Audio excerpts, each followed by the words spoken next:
हम सभी को पता है कि गांधारी के श्राप के चलते जैसे ही द्वारिका नगरी डूबी, श्री कृष्ण ने अपना देह त्याग दिया।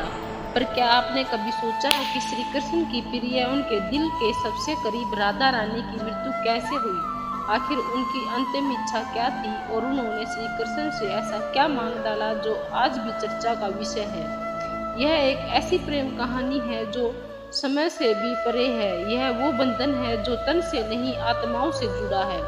तो दोस्तों, आज हम जानेंगे राधा रानी की मृत्यु का असली रहस्य और उनकी अंतिम इच्छा की अनसुनी मगर रोचक कथा जो आपको हैरान कर देगी। आज की वीडियो अत्यंत ही ज्ञानपूर्वक और प्रेरणादायक है, इसलिए इस कथा और इस रहस्य को समझने के लिए वीडियो को पूरा जरूर देखें, क्योंकि इस कथा को सुनने से आपका जीवन सफल हो जाएगा। तो चलिए इस रहस्यमय कथा को शुरू करते हैं, लेकिन उससे पहले अगर आप चैनल पर नए हैं तो वीडियो को लाइक करके चैनल को सब्सक्राइब जरूर कर ले और कमेंट में लिखे राधे राधे।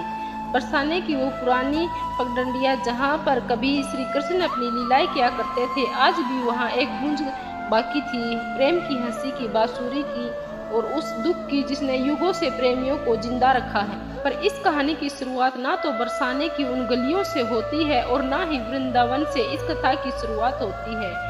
यह होती है एक कुंज से जहाँ वृद्धा हो चुकी राधा अपने अंतिम समय की प्रतीक्षा कर रही थी।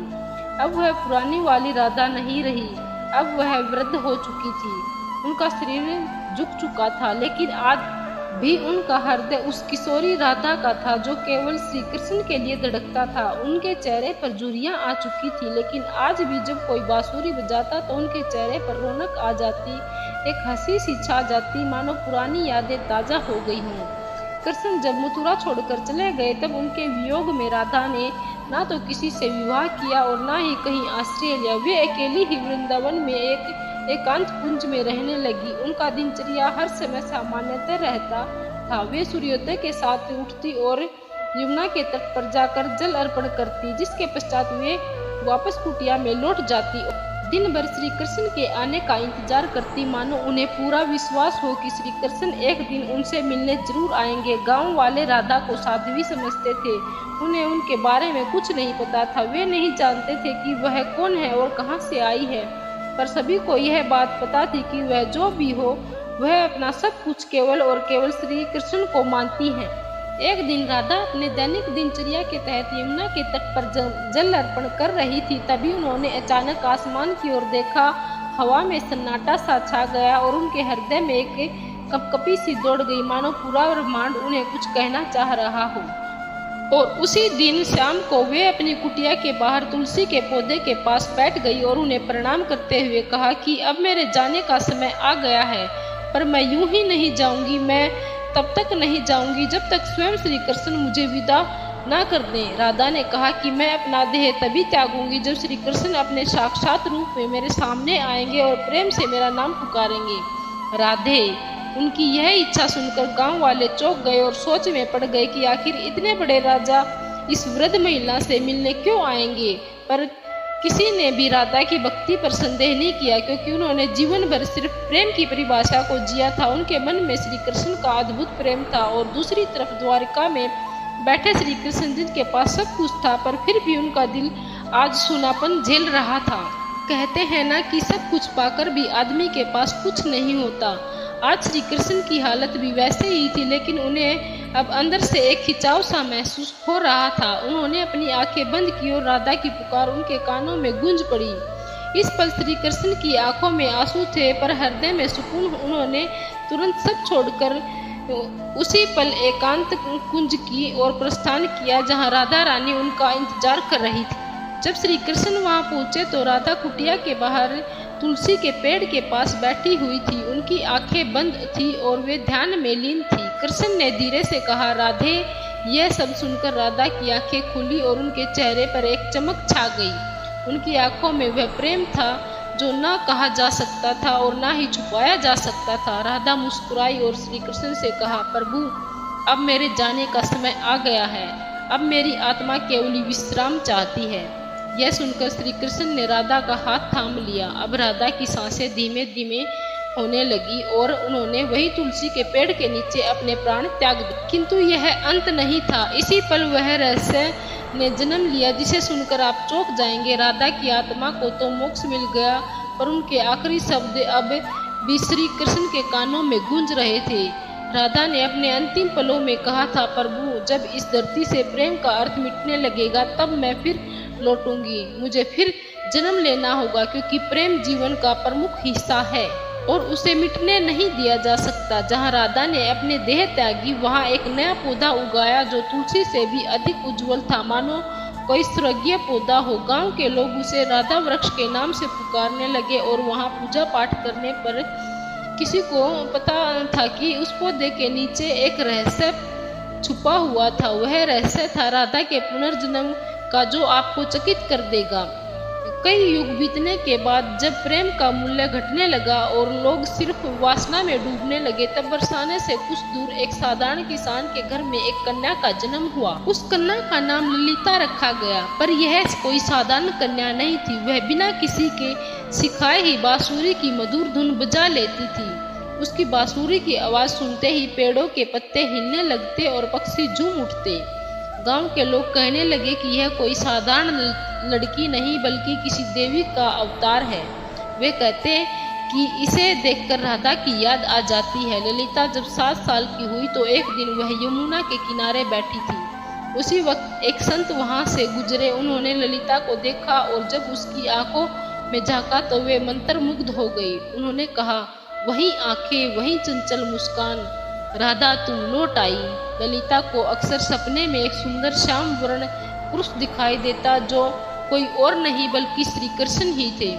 वे कुछ नहीं बोलते, बस बांसुरी बजाते रहते। उस बांसुरी की धुन ललिता के दिल को छू जाती। एक दिन ललिता ने अपनी माँ से पूछा, माँ यह प्रेम क्या होता है? माँ ने जवाब दिया, तुम अभी बच्ची है, तुझे प्रेम का क्या पता। ललिता चुप हो गई, लेकिन उसकी आंखों में एक पुराना दर्द था, मानो उसने यह सवाल पहले भी किसी और जन्म में पूछा हो। जब ललिता 13 साल की हो गई तो एक दिन वह यमुना तट के पास बैठकर बांसुरी बजा रही थी कि तभी अचानक उसकी बांसुरी से अलग धुन निकलने लगी। वही धुन जो श्री कृष्ण उसके सपनों में आकर बजाया करते थे। अचानक वहाँ की जमीन थोड़ी सी फटी और एक मूर्ति सी दिखाई दी। ललिता ने उस मूर्ति को निकाला। वह मूर्ति एक स्त्री की थी जिसने बांसुरी पकड़ी हुई थी। जैसे ही ललिता ने उस मूर्ति को अपने हाथ में उठाया, उस मूर्ति से एक दिव्य आवाज निकली जिसने कहा, तुम लौट आई राधे। ललिता चौंक गई। आखिर यह कौन थी और क्यों उसका नाम राधे पुकारा जा रहा था? तो चलिए जानते हैं अब आगे की कथा, जो और भी रोमांचक और रहस्यमयी है। लेकिन उससे पहले अगर वीडियो अच्छी लग रही है तो इसे लाइक करें, कमेंट में राधे कृष्ण जरूर लिखें। उस दिन के बाद ललिता का व्यवहार बदलता जा रहा था। अब वह गहराइयों में सोचने लगी थी। वह जानना चाहती थी कि वह कौन है और उसका जन्म क्यों हुआ है। आखिर उसे प्रेम और कृष्ण जैसे शब्द इतना आकर्षित क्यों करते हैं। उसी दौरान एक संत हिमालय से कई वर्षों की तपस्या कर बरसाने लौट रहे थे। जब उन्होंने ललिता को देखा तो वे स्तब्ध रह गए। वह बोले, युगों पहले मैंने यही आंखें राधा की देखी थी। कन्या, तुम इस युग की नहीं हो, तुम्हारा जन्म किसी उद्देश्य से हुआ है। ललिता ने पूछा, कौन सा उद्देश्य? तब उस तपस्वी संत ने अपनी आंखें बंद कर जवाब दिया, अभी के युग में प्रेम केवल एक शब्द बनकर रह गया है, तुम्हें उसे फिर से जीवन बनाना है। अब बरसाने की गलियों में एक नई कथा जन्म लेने वाली थी। दरअसल यह कथा नई नहीं बल्कि पुरानी थी, राधा के पुनर्जन्म की कथा। अब ललिता किशोर अवस्था में पहुंच चुकी थी। अब उसके मन में विचित्र सी बेचैनी थी, मानो कोई उन्हें पुकार रहा हो। रातों में ललिता यमुना के तट पर अकेली बैठती और उस अज्ञात पुरुष की कल्पना करती जो उन्हें सपनों में दिखाई दिया करते थे। एक दिन ललिता ने अपनी माँ से पूछा, माँ क्या प्रेम बिना कहे भी हो सकता है? तब उनकी माँ ने जवाब दिया, बेटी सच्चा प्रेम तो वही होता है जो कुछ कहे बिना ही हो जाए। पर ललिता तो कुछ और ही सोच रही थी। उसका हृदय उस व्यक्ति के लिए धड़क रहा था जिससे वह कभी मिली भी नहीं थी। एक दिन उस स्वामी ने ललिता को अपने आश्रम में बुलाया और कहा, राधे अब समय आ गया है। कृष्ण इस युग में जन्म ले चुके हैं, पर इस युग में उन्होंने एक ब्राह्मण के रूप में जन्म लिया है और तुम्हें उन्हें ढूंढना पड़ेगा। यह सुनकर ललिता खुशी के मारे झूमने लगी, क्योंकि जिस पल का उसे इंतजार था वह आने वाला था। पर एक समस्या थी, ललिता श्री कृष्ण को पहचानेंगी कैसे? तब उस संत ने कहा कि जब वे तुम्हारे सामने आएंगे तो तुम खुद ही उसे पहचान लोगी। पर ध्यान रखना, इस बार परीक्षा और भी ज्यादा कठिन होगी, क्योंकि अब युग बदल चुका है। अब तुम्हारा प्रेम व्यक्तिगत नहीं रहा, बल्कि अब तुम लोगों और समाज का सामना करते हुए पूरे संसार को प्रेम का अर्थ समझाना होगा। अब श्री कृष्ण पुनर्जन्म ले चुके थे और एक नवयुवक साधु के रूप में थे, जिनका नाम अनंतानंद था, जो लोगों को उपदेश दिया करते थे। पर कोई नहीं जानता था कि असल में अनंतानंद है कौन। वे जब प्रवचन देते तो प्रेम की ऐसी वाणी बोलते कि लोग रो पड़ते थे। वे कहते थे, प्रेम केवल शरीर का नहीं बल्कि आत्मा का संबंध है। प्रेम का अर्थ ही है त्याग और समर्पण। पर अंदर से वे भी अधूरा सा महसूस करते थे। वे भी हर रात यमुना के तट पर जाकर बैठ जाते और उस अज्ञात स्त्री के सपन में खो जाते। अब एक दिन संत के आदेशानुसार ललिता अपने माता पिता को प्रणाम कर अकेले ही अपने उस अज्ञात प्रेम की तलाश में निकल पड़ी। उनके हाथ में केवल एक छोटी सी बांसुरी थी और मन में दृढ़ निश्चय। वे गांव-गांव घूमती, कभी कथा सुनती तो कभी उन साधुओं से मिलती, इस उम्मीद में कि वे उसे उसका प्रेम मिल जाए। पर किसी साधु में वह तेज नहीं था जिसकी तलाश ललिता को थी। एक दिन उसे एक वृद्ध महिला मिली, जिसने उससे पूछा, बेटी तुम इधर उधर क्यों भटक रही हो? तब ललिता ने कहा, मुझे किसी की तलाश है। उस वृद्ध महिला ने ललिता में राधा सा तेज देखा और उसे सुझाव दिया, बेटी तुम अपनी बांसुरी बजाओ, जो तुम्हारे लिए बना होगा वह स्वयं ही धुन सुनकर तुम्हारे पास खींचा चला आएगा। जिसके पश्चात ललिता ने ऊंची पहाड़ी पर चढ़कर अपनी बांसुरी बजाई और ठीक उसी पल उसे कई मील दूर अनंतानंद की आंखें भर आई। ललिता अब तक 8 गांव पार कर चुकी थी। हर गांव में वह अपनी बांसुरी बजाती, मगर अब तक उसे वह नहीं मिल पाया था जिसकी वह तलाश कर रही थी। ललिता को अनंतानंद के आसपास होने का एहसास होता, मगर उसे ढूंढ नहीं पा रही थी। अब वह थक चुकी थी, जिसके बाद उसने प्रण लिया कि यदि अगली पूर्णिमा की रात तक उसे वह नहीं मिला तो वह यमुना में कूदकर अपनी जान दे देगी। उस दिन आखिरी बार ललिता ने बांसुरी बजाई। उसकी धुन वैसी ही थी जो किसी को अंदर तक भिगो दे। उसी पल हिमालय में बैठे अनंतानंद को वह ध्वनि सुनाई दी। उसे वह ध्वनि काफी प्रभावी लगी, मानो उसने कई वर्षों बाद वही ध्वनि सुनी हो जो उसे पुकार रही हो। अनंतानंद ने तुरंत ही हिमालय छोड़ दिया। ठीक उसी रात ललिता को फिर से सौपन आया, पर इस बार सौपन काफी अलग था। इस बार श्री कृष्ण और राधा यमुना के तट पर बैठे थे और राधा श्री कृष्ण से पूछ रही थी, प्रभु क्या इस बार भी मेरी प्रेम कहानी अधूरी रह जाएगी? कृष्ण ने कहा, नहीं राधे, इस बार संसार को तुम्हारे प्रेम की पूर्णता दिखाई देगी। इतना कहकर सौपन टूट गया। ललिता के मन में एक नई उम्मीद जाग उठी थी। अब वह उस जगह पहुंची जहां अनंतानंद पहुंचने वाले थे, वृंदाधाम। यह कोई आम स्थान नहीं थी। कहते हैं कि इस स्थान पर राधा ने कृष्ण को आखिरी बार देखा था और एक शिला को छूकर प्रण लिया था कि जब तक उसकी प्रेम कहानी पूर्ण नहीं हो जाती वह लौटेगी नहीं। उस समय वृंदाधाम में एक कथा हो रही थी और उस कथा के वाचक कोई और नहीं बल्कि स्वयं अनंतानंद थे। ललिता बहुत दूर खड़ी थी और उनके चेहरे को भी नहीं पहचानती थी, परंतु उनकी वाणी में कुछ ऐसा था जिसने उसके हृदय को प्रभावित कर दिया। उस दिन अनंतानंद प्रेम की परिभाषा समझा रहे थे। प्रेम वह नहीं जो आपके पास होता है और आपके साथ जीता, प्रेम तो वह है जो दूर होकर भी पास होता है। वे यह सब बता ही रहे थे कि उनकी आंखें ललिता से टकराई। दोनों एक पल के लिए स्तंभ रह गए, मानो पूरी दुनिया ही रुक गई हो। अनंतानंद ने तुरंत ही प्रवचन छोड़ दिया और ललिता के पास दौड़े चले आए। तब ललिता ने अनंतानंद से धीरे से पूछा, क्या आज भी आपको मेरी आवाज सुनाई देती है? अनंतानंद ने उसकी आंखों में देखा और प्रेम से कहा, राधे तुम आ गई। वह पल काफी मनमोहक था। पूरा संसार थमा हुआ था, लेकिन यह अंत नहीं था। असली कहानी तो अब शुरू होने वाली थी। अचानक मौसम खराब होने लगा और बादल काले पड़ गए और तभी वहां एक साधु कुरंगनाथ प्रकट हुए, जो नहीं चाहते थे कि राधा और कृष्ण फिर से मिले, क्योंकि उसे ऐसा लगता था कि अगर राधा और कृष्ण फिर से मिल गए तो प्रेम को धर्म से ऊपर का स्थान मिल जाएगा, जो कि समाज को जड़ता से तोड़ डालेगा। कुरंगनाथ ने कहा, तुम्हारा प्रेम आज के युग के नियमों के विरुद्ध है। आज का समाज तो इस प्रेम को नहीं समझेगा और ना ही सहन कर पाएगा। तब अनंतानंद ने कहा, प्रेम समाज का मिलन नहीं बल्कि दो आत्माओं का मिलन है। तब कुरंगनाथ ने कहा, तो फिर अब तैयार हो जाओ अंतिम परीक्षा के लिए। कुरंगनाथ ने कहा कि यदि तुम्हारा प्रेम सच्चा है तो अगली पूर्णिमा की रात तक ललिता अपनी आंखों पर पट्टी बांध लेगी और वह बिना देखे और बिना सुने तुम्हें ढूंढ निकालेगी। यदि वह इसमें असफल हो जाती है तो दोनों को फिर से युगों युगों के लिए बिछड़ना होगा। अनंतानंद यह सुनकर मौन रह गया, पर ललिता वे बड़े ही प्रेम पूर्वक और शक्ति से कहा, मुझे आपकी यह शर्त मंजूर है। पूर्णिमा की रात पास आ रही थी। यह परीक्षा ललिता के लिए केवल एक शर्त नहीं थी बल्कि उसके प्रेम और संयम की लड़ाई थी।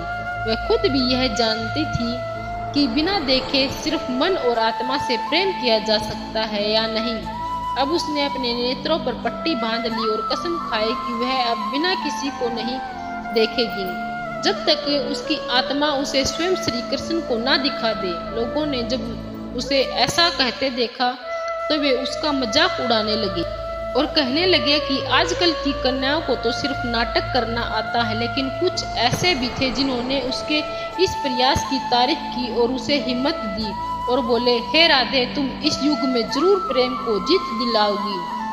उधर दूसरी ओर अनंतानंद एक सुनसान गुफा में ध्यान मगन बैठे थे। वे केवल एक ही शब्द दोहरा रहे थे, राधे। वे ना कुछ देख पा रहे थे और ना खा पी रहे थे। उनके शिष्य इस दृश्य को देखकर घबरा गए और बोले, गुरुदेव, यदि ऐसे ही चलता रहा तो आप जीवित नहीं बच पाएंगे। तब अनंतानंद ने मुस्कुराते हुए उत्तर दिया, मेरे प्राण तो केवल राधे में बसते हैं। इतना कहकर उन्होंने अपने शिष्यों को आदेश दिया कि यदि ललिता उनके बारे में पूछे तो उसे ना उसका चेहरा बताया जाए और ना ही उसका स्थान बता दिया जाए जहाँ वे ध्यान कर रहे हैं। वे भी जानना चाहते थे कि क्या इस युग में भी राधा केवल अपनी आत्मा की पुकार से उन्हें ढूंढ पाएगी। इधर ललिता अपनी आंखों पर पट्टी बांधे गांव-गांव भटक रही थी। वह अनेक साधुओं से मिलती और पूछती, क्या आप अनंतानंद हैं? पर उसे कुछ हासिल नहीं हो पा रहा था। कुछ साधुओं ने तो यहाँ तक झूठ बोलने की कोशिश की कि मैं ही अनंतानंद हूँ, पर ललिता का हृदय उन्हें पहचान जाता। उनकी आवाज में वह नहीं था, ना ही वह तेज था जो केवल आत्मा से पहचाना जा सकता था। एक बार एक साधु उनके पास आया जिसमें गजब का तेज था और जिसकी वाणी अत्यंत मधुर थी। उसने ललिता से कहा, मैं ही अनंतानंद हूँ। यह सुनकर ललिता एक पल के लिए डगमगा गई, पर तुरंत ही उसे एहसास हो गया और उसने उस साधु से कहा, आप में तेज तो काफी है, पर आप वह आत्मा नहीं है जिसकी मुझे तलाश है। उसी क्षण उस साधु ने अपना वेश बदल लिया। दरअसल वह कुरंगनाथ ही था जिसने भ्रम फैलाने के लिए ऐसा किया था। अब कुरंगनाथ ने क्रोध में कहा, तू अब तक नहीं टूटी, आखिर किस प्रेम की बात करती है तू? इतना सुनकर ललिता ने कहा, मेरा प्रेम इस युग के बंधनों से मुक्त है जिसे शब्दों में समझाना असंभव है। इतना सुनकर कुरंगनाथ वहां से चला गया। अब ललिता उस गुफा के पास पहुंच चुकी थी जहां अनंतानंद ध्यान मगन में थे। ललिता धीरे धीरे गुफा के अंदर गई और अंत में उसे वहां किसी के होने का आभास हुआ जिसे दिव्य तेज निकल रहा था। ललिता ने उन्हें पहचान लिया और उनके पास जाकर अपनी बांसुरी उनके पैरों में रख दी और कहा, मैं आपको देख नहीं सकती, पर मेरा हृदय काफी जोर से धड़क रहा है। क्या आप वही हैं जिनकी मुझे तलाश है? अनंतानंद ने बांसुरी उठाई और उसे बजाया, वही धुन जो ललिता को यमुना तट और अपने सपनों में सुनाई देती थी। फिर अनंतानंद ने उसकी पट्टी खोली और कहा, राधे, इस बार भी तुमने मुझे तन से नहीं केवल अपने मन और आत्मा से पहचान लिया। वे दोनों रो पड़े। उनकी आंखों में कई सालों की थकान थी जो अब मिट रही थी। तभी वहां एक साधु आए और उन्होंने कहा, राधा और कृष्ण, तुम्हारा प्रेम संपूर्ण तभी माना जाएगा जब यह समाज इसे स्वीकार करेगा। जब इस समाज के सामने तुम्हारा प्रेम सत्य और पवित्र सिद्ध हो जाएगा तभी तुम्हारा मिलन सफल होगा। राधा ने कहा, प्रेम तो किसी समाज के बंधन से मुक्त होता है, उसे किसी के प्रमाण की जरूरत नहीं। लेकिन तभी अनंतानंद ने उसे समझाते हुए कहा, राधे, अब युग बदल गया है, अब यह समाज प्रेम की परिभाषा भूल चुका है। इतना कहकर अनंतानंद ने उस साधु से पूछा, आप ही बताइए हमें क्या करना होगा। उस साधु ने कहा, तुम्हें इस राज्य की राज्यसभा में सभी के सामने अपने प्रेम को स्वीकारना होगा। तुम्हें वहाँ राजा, पंडित और प्रजा सभी को यह बतलाना होगा कि एक ब्रह्मचर्य साधु और एक साध्वी भी प्रेम के बंधन में बंधकर धर्म के मार्ग पर चल सकते हैं। अगले दिन वे दोनों राज्यसभा में उपस्थित हुए। राजा ने कहा, हम यह क्या सुन रहे हैं कि एक साधु ने ब्रह्मचर्य को तोड़ा। इतना सुनकर अनंतानंद ने उत्तर दिया, महाराज, मैंने कोई नियम नहीं तोड़ा, मैंने तो केवल अपने प्रेम को अपनाया है। तब अनंतानंद ने प्रेम को समझाते हुए कहा, प्रेम कोई काम वासना नहीं है, प्रेम तो आत्मा का मिलन है। जब आज से कई युग पहले राधा और कृष्ण ने प्रेम किया था तब भी समाज ने यही कहा था, और जब वे जीवन भर समाज के कारण एक दूसरे से अलग रहे फिर भी समाज चुप रहा। इतना कहते ही ललिता भी आगे बढ़कर बोली, मैंने केवल इन्हें तन से नहीं चाहा बल्कि मन से भी चाहा है, और अपने प्रेम को साबित करने के लिए मैंने कड़ी परीक्षा भी दी है। और इसी दौरान ललिता ने कुरंगनाथ की वह कठिन परीक्षा के बारे में सबको बताया। इतना सुनकर राजा और सभा मौन रह गए। राजा के फैसले का इंतजार। राजा ने कहा, जब मैं छोटा था तब मेरी माँ मुझे राधा और कृष्ण की अमर प्रेम कहानी सुनाया करती थी, और जब मैं उनसे पूछता कि आखिर उन्होंने विवाह क्यों नहीं किया तो मेरी माता चुप रह जाती। आज जाकर मुझे यह बात समझ में आ रही है कि विवाह तो समाज का नियम है पर प्रेम आत्मा का, इसलिए मैं इसे प्रेम को स्वीकार करता हूँ। तब से इस प्रेम की एक नई परिभाषा लिखी गई और कई युगों पश्चात राधा और कृष्ण का मिलन फिर से संपूर्ण रूप से हो गया। दोस्तों, अब हमारी कथा यहीं पर समाप्त होती है, लेकिन अगर आपको यह कथा अच्छी लगी हो तो कृपया करके वीडियो को लाइक करें, चैनल को सब्सक्राइब करें। यह आपके लिए तो एक पल का काम है पर इससे हमारी काफ़ी मदद हो जाती है। धन्यवाद। राधे राधे। जय श्री कृष्णा।